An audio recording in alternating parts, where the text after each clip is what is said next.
very good evening to all our viewers. My name is Steven Jabela, your host. Tonight we are engaging Dr. John Steytler, who is a local economist and former advisor in the presidency on economic affairs. Of course, he's speaking in his private capacity. And we are talking about the issue of the fuel price increases that are just not stopping in recent weeks and recent months, and other related topics. Doctor, welcome to the show. It's probably your first time here. On the evening, the first time. Yeah. I was on the other one. Yeah. No, Yes. so welcome and thank you for making time, really. No, thank you for the invitation, Toivo. Well, wonderful. So, I mean, John, the thing is, we are worried. I've never seen personally. Maybe I wasn't paying attention, but I don't think in the history of our country we've have this perpetual and frequent fuel price increases, and they are happening not only frequently but also at the jumps. If you see $1.50, sometimes nearly $2, that's crazy. What is happening in this regard? Of course, people will talk about Russia and whatnot, but maybe if you can engage me on that. Yeah, Toivo, I would like to frame the question in a slightly different manner. Yes. It's not just pump prices that are increasing, but we are in a general inflationary environment. Yeah. And I will come back to previous times because it happened before. Yeah. But let me just first say, for Namibia, this time is very difficult compared to the rest of the world. Yeah. If you look at a time not so long ago, there was a time where pump prices, crude oil prices were even negative. Yeah. Because the global economy almost collapsed. There was no purchasing power, demand disappeared. And then due to a lot of printing of money from treasuries and from central banks, there has been a rapid recovery in the developed world. And that has contributed to a steady increase in demand. So since last year already, we have seen that pump prices, fuel prices have increased, but it was driven by demand and inflationary pressures. But obviously, since the beginning of the year, geopolitical pressures also came in. There's also the element of supply side constraints that the oil producing countries, they also did not see this recovery coming, and they did not invest in sufficient supply. So that has really created now the oil prices that have become so high. But the oil prices in turn, and already supported by demand pressures, now add to further inflationary pressures. So you find it's not only oil prices that are going up, but price levels in general. In the case of Namibia, our inflation is at about 6%, but in America, in Europe, it's even much higher. But why I'm saying for Namibia is particularly difficult is that Namibia could not benefit from the global economic recovery. So you find that in America, in Europe, in the rest of the world, economies have recovered and they are almost at production levels before COVID. Some of them are actually now producing at higher levels than COVID. It's what initially contributed to the fuel prices. So why is that important? It's important because when the economy recovers, it also contributes to household income. So, but you find in the case of Namibia, because we have not seen a substantive recovery, that household income is very depressed. And in fact, the income levels of the average household in Namibia is now at a level of probably at 2015. So now you have this pressure of fuel prices, you have pressure of other commodities, you have other general inflationary pressures, and disposable income has remained stagnant. So it makes it very difficult for Namibia and for the average Namibian. We are actually carrying, in my view, a much higher brunt of the impact of general prices compared to the rest of the world. At the same time, we are also not having the luxury compared to other economic territories to give support to our citizens, because if you just look at the fiscal side, this year alone we are collecting taxes of about maybe 54 billion, but we are going to spend closer to 70 billion. So we have to borrow already about 19, 20 billion. So it's very difficult for us then to give fiscal support. At the same time, if the central bank does not increase interest rates in tandem with South Africa, we can actually import more inflationary pressures. Luckily, South Africa is to some extent fighting that battle, but if South Africa does not increase interest rates fast, like in the developed world, we can expect our currency to depreciate. So what we must take into consideration is when we pay at a pump price, we pay in Namibia dollars, but that Namibia dollars has to be converted to US dollars. So there's also been a depreciation in the currency. I think in April this year, the currency was still at 14.5 to the US dollar. So if you had a $100 barrel of oil, it would cost you 1,450. As of today, the currency is about 16.8. So if the oil price didn't increase and it was still at $100, you will now pay 1,680. So we deal with very complex matters and how to rebalance the economy. So I find it's this time compared to previous times, it's even worse.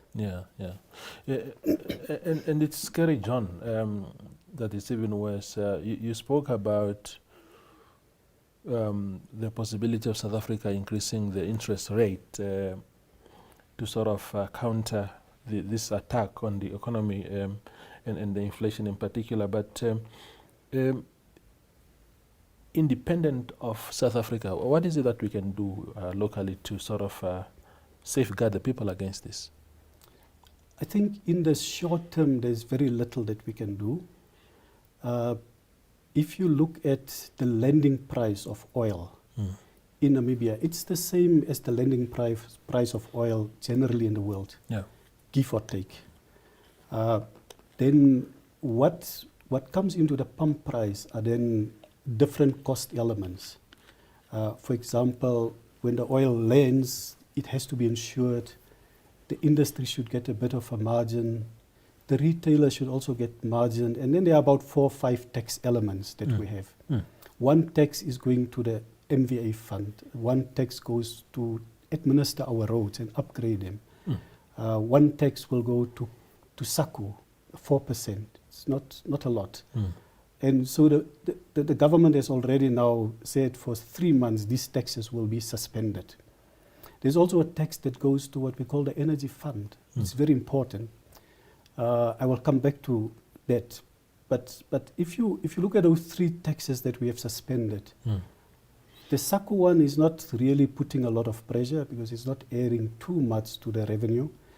But the fact that we have suspended the road fund levy, it's going to put pressure on the road fund administration. And maybe at some point the road fund administration will come and say, government, now we need a bailout because we have contracts, we have to pay workers. MVA fund is already alerted it. So it could be temporary. The energy fund is normally used in times where prices are increasing, and then we use the energy fund to subsidize price, and then when prices come down, we replenish the energy fund. Unfortunately, at this stage, I don't know at what level the energy fund is, but given the increases that we have seen, I don't think much support has come from the energy fund. And it could be that we've already dipped into the energy fund. And if that's the case, then at some point, if that deficit becomes too big, at some point we can no longer dip more into the energy fund. And then the energy fund might also apply for a bailout from the treasury. So we are a bit in a difficult situation. Again, on the taxes, if you look at the taxes, it may look like a lot, but if you compare them internationally, the taxes that we add onto the lending price is actually much lower than the taxes of the EU, for example. To give you an example, in the UK, the landing price of oil will be more or less the same as in Namibia.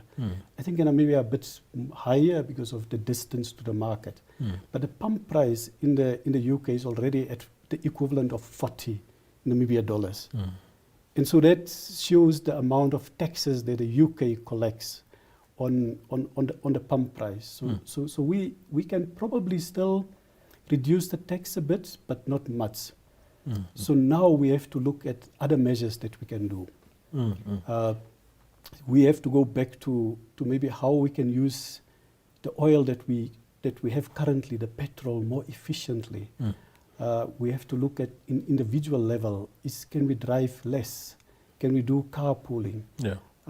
Can we, unfortunately it's very difficult, can I switch to public transport? If it was in other places one could switch to public transport. So those are very difficult to implement. So we have to look at medium and long-term measures. Because as I said before, this is not the first time that we are facing this. I can recall in 2008, at one stage the crude oil price was above $150 per barrel.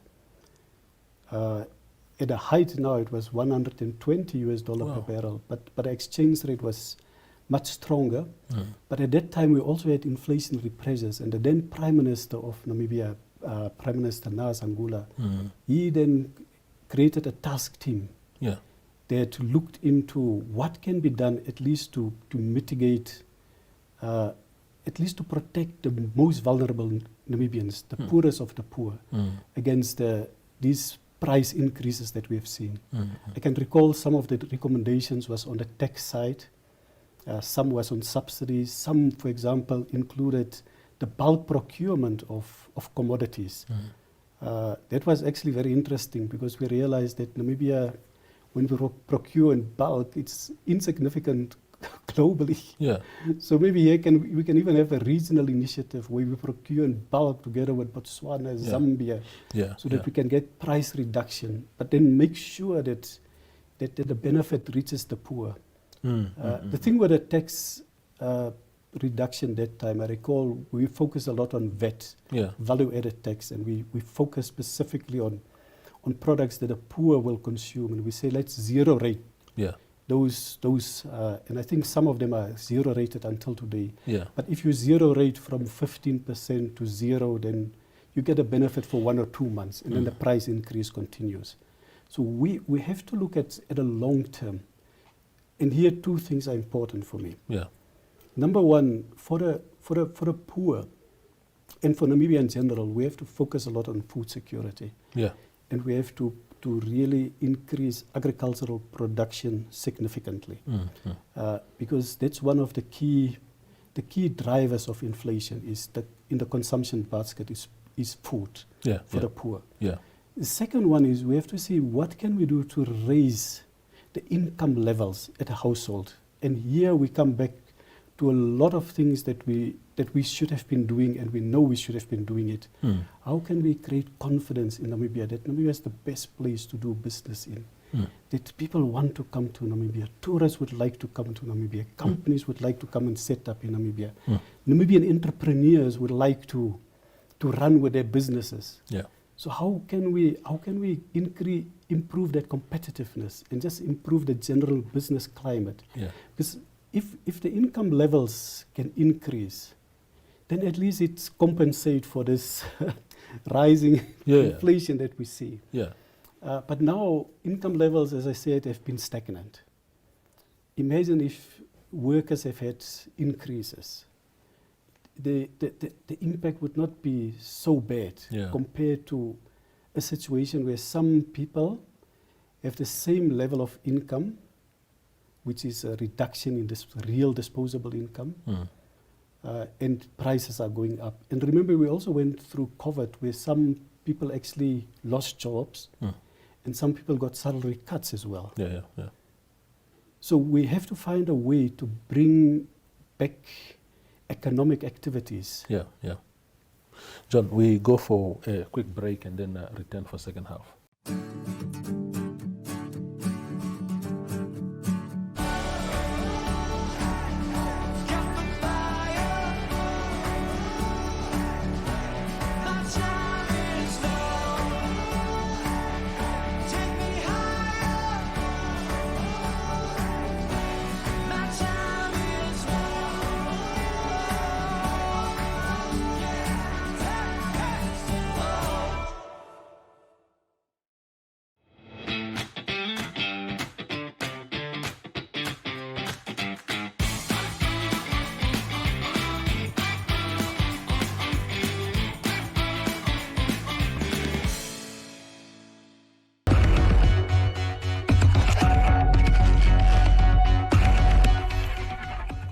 We are back with Dr. John Steytler. John,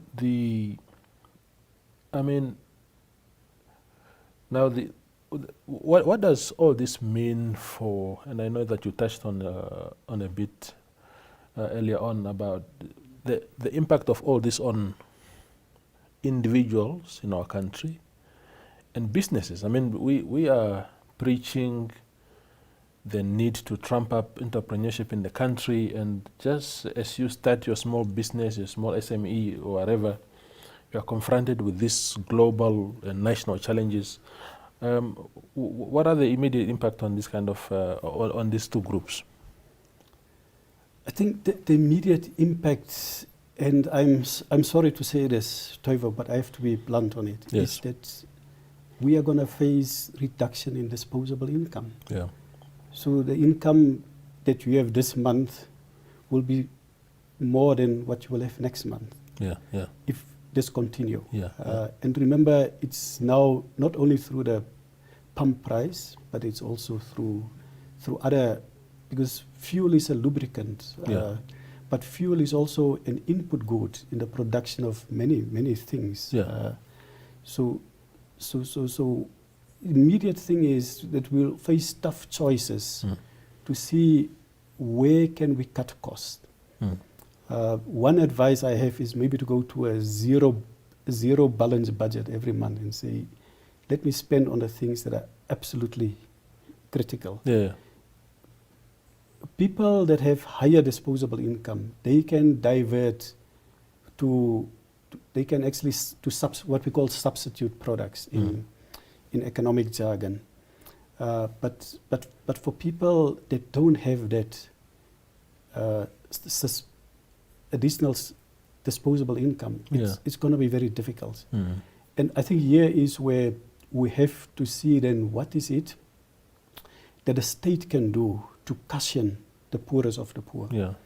But for those that have a bit of disposable income, I will say look at your budget again, look at your expenses and eliminate what you don't need. The other thing, John, is I lost a bit of my point there, but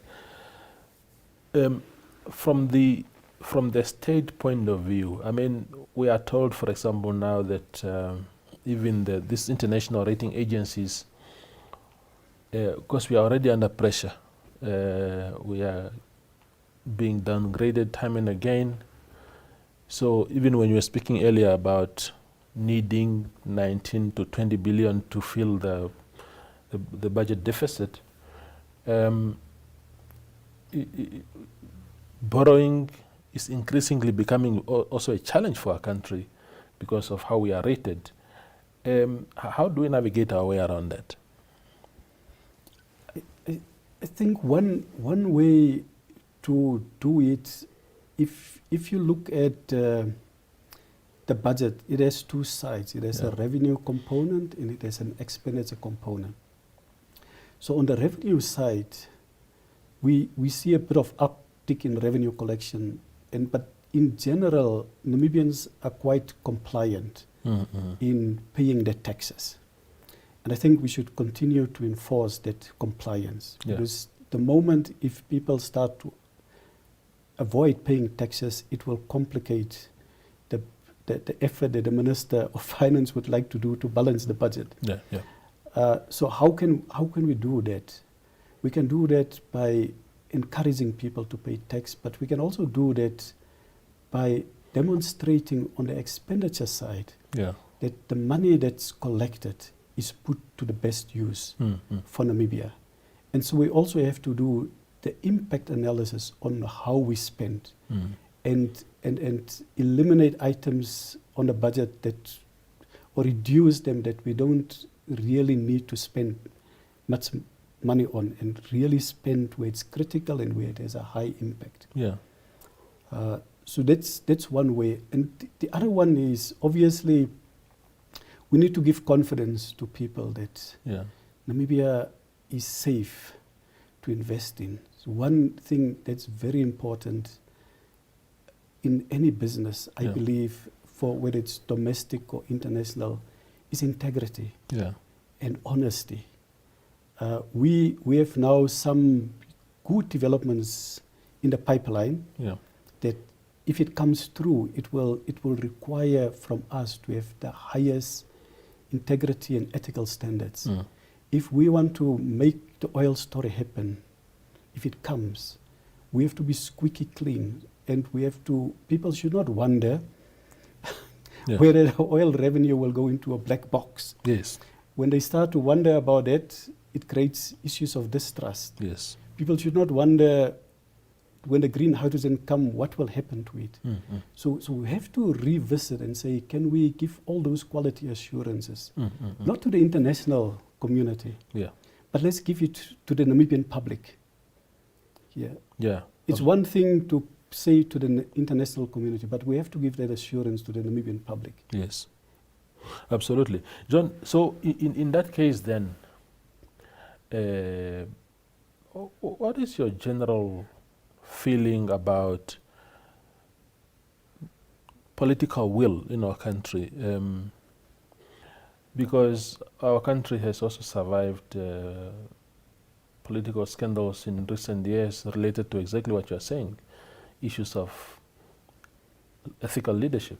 You have served in the SWAPO think tank, which I think is a good intention to have party intellectuals really guiding the party.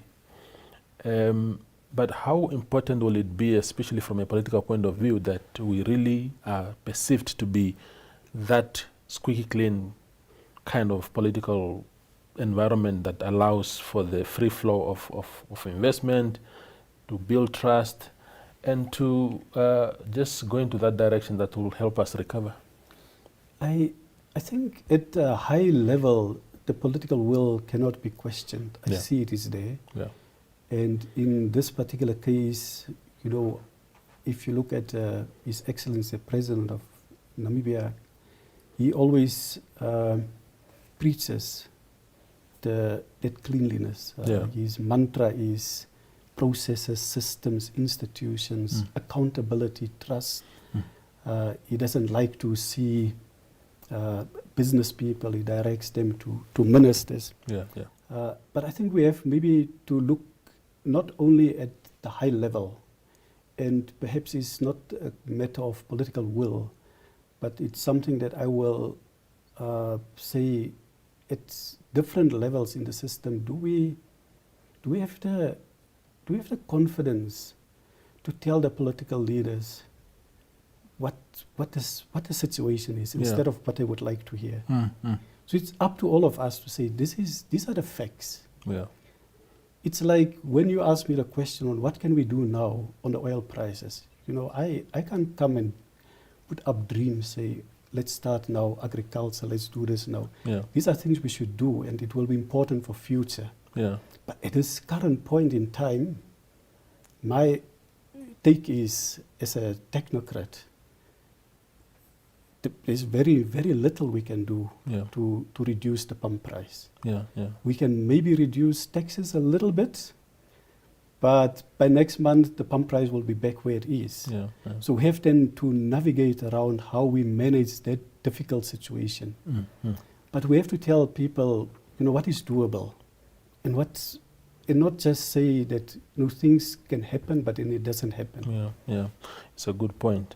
The last question, John, in not so many words, if you can help me there, because we've run out of time, is your thoughts around, you spoke very convincingly about the need for agricultural production as one of the measures to actually counter what is happening, especially from an inflation point of view. But what are your thoughts on these green schemes? We are told, because there's a huge debate, they should be left in the hands of the local business people, or government must continue to run them.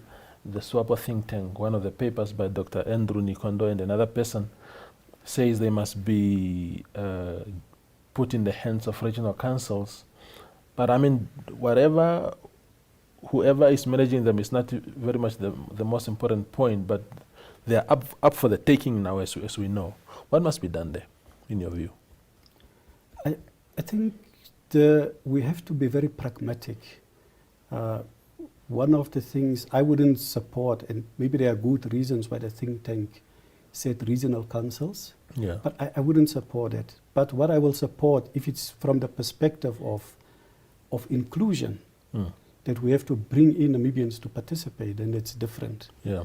But who should run it? It should be run very efficiently and effectively. And so we should maybe also have a blended approach. We should also ask, what is it that we want to grow on the green schemes? In some instances, it may be high value crops that can earn for us also foreign exchange. In some instances, it may be for domestic supply.